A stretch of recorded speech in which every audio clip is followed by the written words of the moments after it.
নমস্কার, জয় হিন্দ বন্ধুরা। তোমরা যারা পঞ্চায়েত পরীক্ষার প্রস্তুতি নিচ্ছ তাদের জন্য আজকের এই ক্লাসটি খুব গুরুত্বপূর্ণ হতে চলেছে। আজকের এই ক্লাসে আমি PYQ কোয়েশ্চেন সহ সাজেস্টিভ কোয়েশ্চেন নিয়ে এসেছি, যেগুলো তোমাদের পঞ্চায়েত পরীক্ষার জন্য ভীষণ।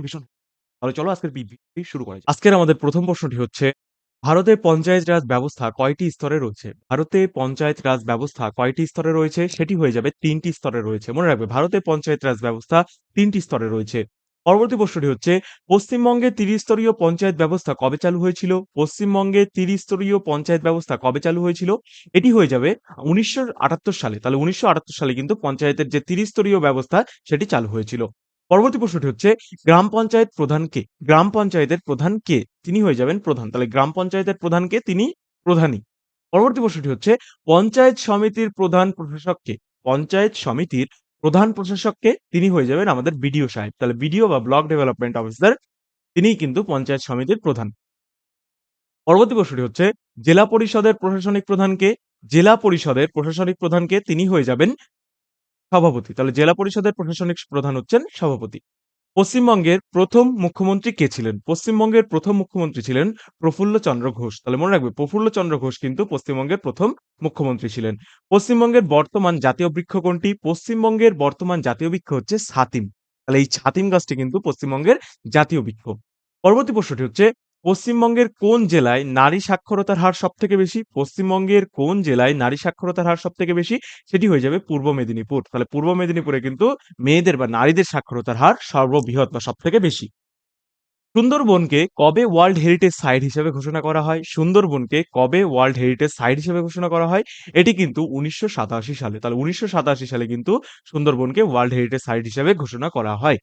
পরবর্তী প্রশ্নটি হচ্ছে, পশ্চিমবঙ্গে পঞ্চায়েত আইন কত সালে পাস হয়? পশ্চিমবঙ্গ পঞ্চায়েত আইন কত সালে পাস হয়? এটি হয়ে যাবে ১৯৭৩ সালে। তাহলে মনে রাখবে, ১৯৭৩ সালে কিন্তু পশ্চিমবঙ্গ পঞ্চায়েত আইন পাস হয়। বন্ধুরা, এই প্রতিটা প্রশ্ন PYQ প্রশ্ন এবং প্রতিটা প্রশ্ন সাজেস্টিভ কোয়েশ্চেন, যেগুলো ২০২৬ সালে আসার সম্ভাবনা অনেক পরিমাণে রয়েছে।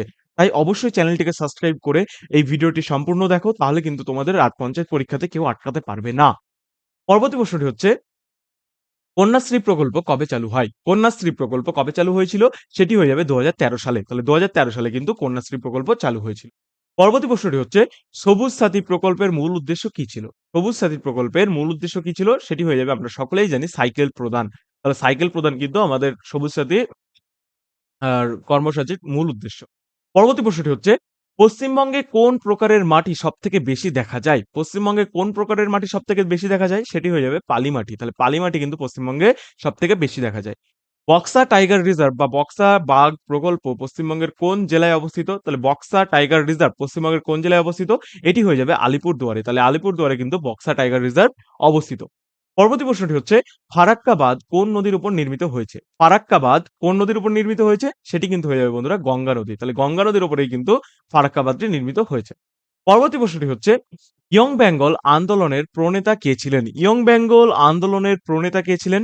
তিনি ছিলেন হেনরি লুই ভিয়ান ডিরোজিও। তাহলে হেনরি লুই ভিয়ান ডিরোজিও, এই যে এই মহান ব্যক্তি, ইনি কিন্তু ইয়ং বেঙ্গল আন্দোলনের প্রণেতা ছিলেন।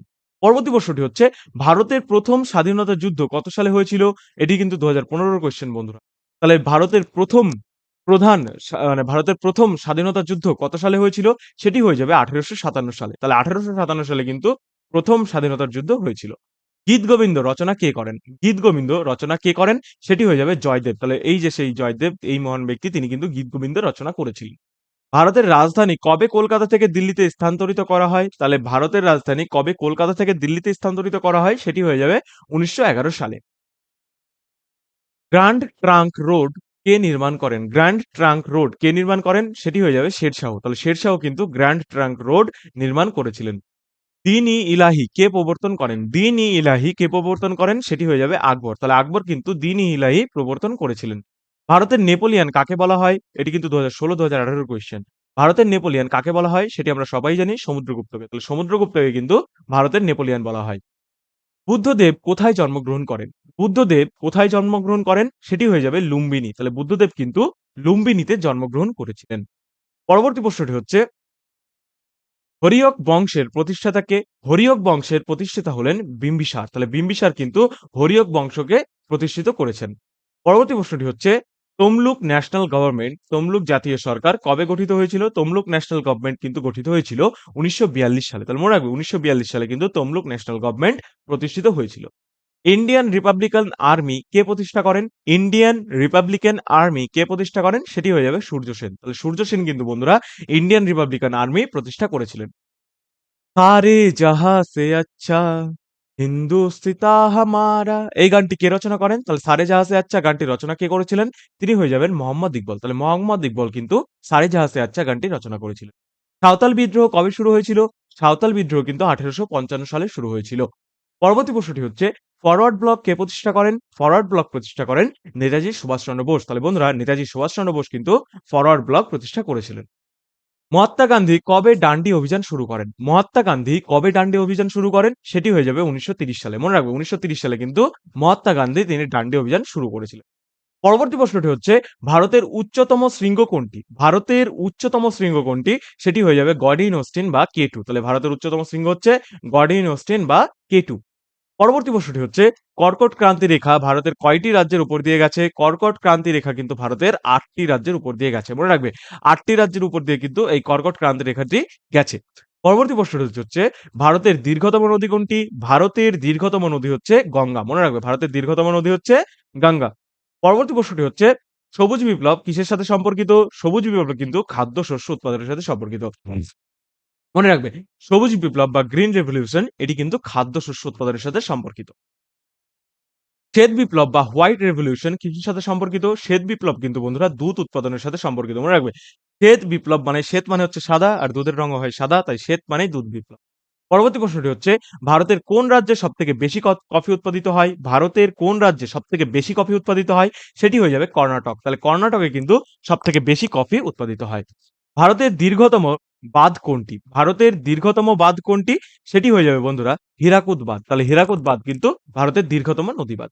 পরবর্তী প্রশ্নটি হচ্ছে নর্মদা নদীর উৎপত্তি স্থল কোথায়? নর্মদা নদীর উৎপত্তি স্থল কোথায়? সেটি হয়ে যাবে অমরকণ্টক। তাহলে অমরকণ্টকে কিন্তু নর্মদা নদীর উৎপত্তি স্থল।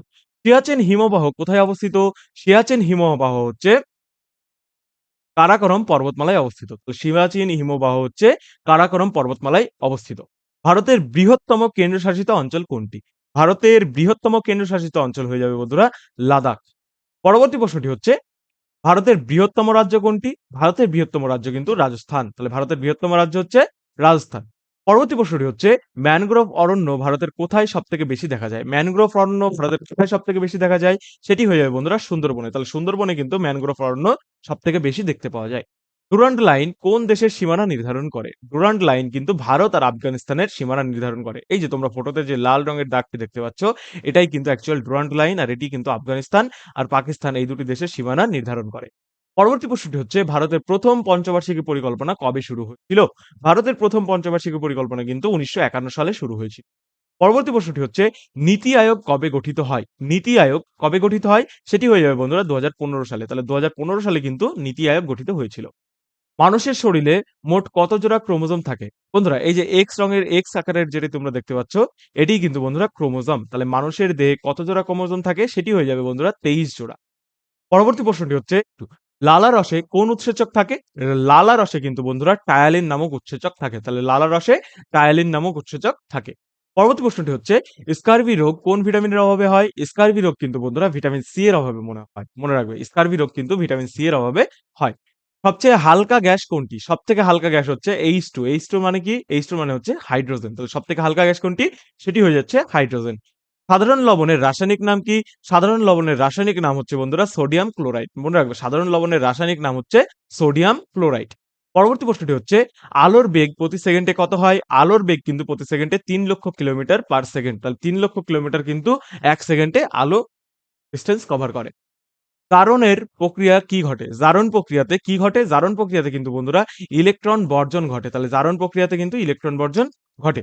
পরবর্তী প্রশ্নটি হচ্ছে কম্পিউটারের স্থায়ী স্মৃতিশক্তিকে কি বলা হয়? কম্পিউটারের স্থায়ী স্মৃতিশক্তিকে কি বলা হয়? সেটি হয়ে যাবে বন্ধুরা রোম। তাহলে কম্পিউটারের স্থায়ী স্মৃতিশক্তিকে বলা হয় রোম আর এই রোমের ফুল ফর্ম হচ্ছে রিড অনলি মেমোরি। পরবর্তী প্রশ্নটি হচ্ছে ১ কিলোবাইট বা কেবি সমান কত বাইট? ১ কিলোবাইট সমান কিন্তু বন্ধুরা ১০২৪ বাইট। তাহলে ১ কিলোবাইট সমান ১০২৪ বাইট। পরবর্তী প্রশ্নটি হচ্ছে জলের স্থায়ী ক্ষণতা দূর করতে কি ব্যবহার করা হয়? জলের স্থায়ী ক্ষণতা দূর করতে কিন্তু সোডিয়াম ক্লোরাইড ব্যবহার করা হয়। মনে রাখবে সোডিয়াম ক্লোরাইড কিন্তু জলের স্থায়ী ক্ষণতা দূর করতে ব্যবহার করা হয়। অলিম্পিক গেমস ২০২২ কোথায় অনুষ্ঠিত হয়েছিল? অলিম্পিক গেমস ২০২২ কিন্তু বেলজিংয়ে অবস্থিত হয়েছিল। মনে রাখবে বেজিং এ কিন্তু ২০২২ এর অলিম্পিক গেমসটি অবস্থিত হয়েছিল অনুষ্ঠিত হয়েছিল। ধ্যানচাঁদ পুরস্কার কোন ক্ষেত্রের সাথে যুক্ত? ধ্যানচাঁদ পুরস্কার কিন্তু খেলাধুলার সাথে এই যে ধ্যানচাঁদ এনার স্মৃতি অনুসারেই কিন্তু এই ধ্যানচাঁদ পুরস্কারটি তৈরি করা হয়, যেটি খেলাধুলার সাথে যুক্ত। ১ম ভারতীয় মহিলা যিনি এভারেস্ট জয় করেন। ১ম ভারতীয় মহিলা কে? তিনি এভারেস্ট জয় করেছিলেন। সেটি হয়ে যাবে বন্ধুরা বাচেন্দ্রী পাল। তাহলে বাচেন্দ্রী পাল এই যে এই মহান ব্যক্তি ইনি কিন্তু তোমার হচ্ছে ১ম মহিলা যিনি এভারেস্ট জয় করেন। পরবর্তী প্রশ্নটি হচ্ছে ২০১৮ সালের কমনওয়েলথ গেমসে ভারত কতগুলি স্বর্ণপদক জিতেছিল? সেটি হয়ে যাবে বন্ধুরা ২৬ টি। তাহলে ২০১৮ তে কিন্তু ২৬ টি গোল্ড মেডেল ভারত জেতে। ভারতের জাতীয় খেলা কি? ভারতের জাতীয় খেলা কিন্তু বন্ধুরা হকি। মনে রাখবে ভারতের জাতীয় খেলা হকি। বন্ধুরা এই ছিল সেরা ৬০ টি কোয়েশ্চেন যেগুলো আগামী দিনে তোমাদের পঞ্চায়েত পরীক্ষাতে আসার সম্ভাবনা কিন্তু 99% রয়েছে। তাই যারা এখনো চ্যানেলটিকে সাবস্ক্রাইব করোনি তারা চ্যানেলটিকে সাবস্ক্রাইব করো। আর যদি পারো তো এই ক্লাসটিকে পুনরায় আবার দেখো কারণ এই প্রশ্নগুলো সত্যিই কিন্তু ভেরি ইম্পোর্টেন্ট কোয়েশ্চেন। তাই আজকের মতো ভিডিওটি এই পর্যন্তই। আগামী দিন দেখা হচ্ছে আরো একটি দুর্দান্ত ক্লাস নিয়ে। আর হ্যাঁ, আমাদের এসএসসি জিডির ২০২৭ এর ক্লাস কিন্তু শুরু হয়ে গেছে। নিচে ডেসক্রিপশনে লিংক দেওয়া রয়েছে। তোমরা সেখান থেকে কিন্তু জয়েন করতে পারো। ১০০% ফ্রি পিডিএফ সহ তোমরা সেই ক্লাসটি কিন্তু পেয়ে যাবে। তাহলে বন্ধুরা আজকের মতো এই পর্যন্তই। দেখা হচ্ছে আগামী একটি ক্লাসে। জয় হিন্দ, জয় ভারত।